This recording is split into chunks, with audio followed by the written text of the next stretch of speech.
मुख्यमंत्री माझी लाडकी बहीण योजना आणि या योजनेमध्ये होणारे वारंवार बदल आणि त्याच संदर्भात येणारा समोरचा हप्ता याबाबतचा आजचा सविस्तर असा व्हिडिओ असणार आहे। त्यासाठी व्हिडिओ शेवटपर्यंत बघा आणि चॅनलला सबस्क्राइब करायला विसरू नका। चला तर मग आजच्या व्हिडिओला सुरुवात करूया। लाडकी बहीण योजनेबाबत अत्यंत महत्त्वाची आणि आवश्यक अपडेट। लाडकी बहीण योजना राज्यातील लाखो लाडक्या बहिणींसाठी एक आनंदाची बातमी आहे। मुख्यमंत्री माझी लाडकी बहीण योजना एप्रिल महिन्याच्या हप्त्याची रक्कम पुढील आठवड्यात अक्षय तृतीयेच्या दरम्यान पात्र महिलांच्या बँक खात्यामध्ये जमा होणार आहे।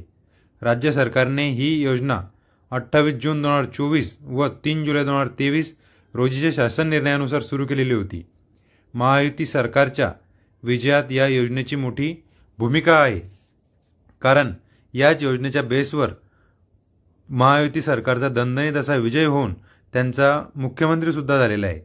त्याच बाबतचा एप्रिल महिन्याचा हप्ता जुलै 2024 पासून मार्च 2025 पर्यंत पात्र महिलांच्या बँक खात्यामध्ये 9 हप्त्यांद्वारे एकूण 13,500 रुपये जमा करण्यात आलेले आहे।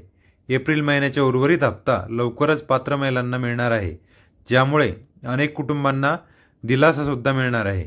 लाडकी बहीण योजना ही एक आशादायी आणि लाभदायी योजना लाडक्या बहिणींसाठी असणार आहे, ज्या अंतर्गत आतापर्यंत प्रति महिला 13,500 रुपये एवढी जी रक्कम आहे ती प्रत्येक महिलांना मिळालेली आहे।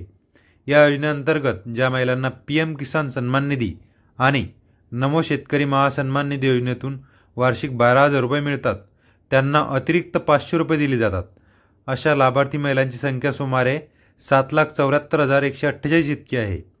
योजनेचा उद्देश ग्रामीण भागातील महिलांना आर्थिकदृष्ट्या सक्षम करणे हा आहे।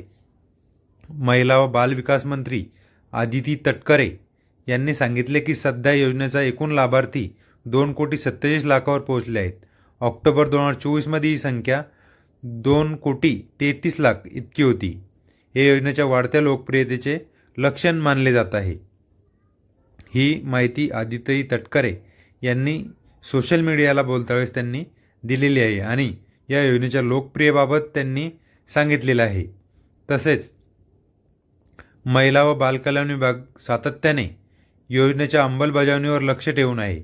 बँकिंग अडचणी, त्यानंतर आधार लिंकिंग आणि विविध कागदपत्रांच्या त्रासावर काम करणाऱ्या विशेष टीमची सुद्धा महिला व बालकल्याण विभागाद्वारे स्थापना करण्यात आलेली आहे। म्हणजे ही योजना सोयीस्कर कशी करता येईल यावरती महिला व बालकल्याण विभाग तसेच आदितीताई तटकरे यांनी विशेष लक्ष केंद्रित केलेले आहे।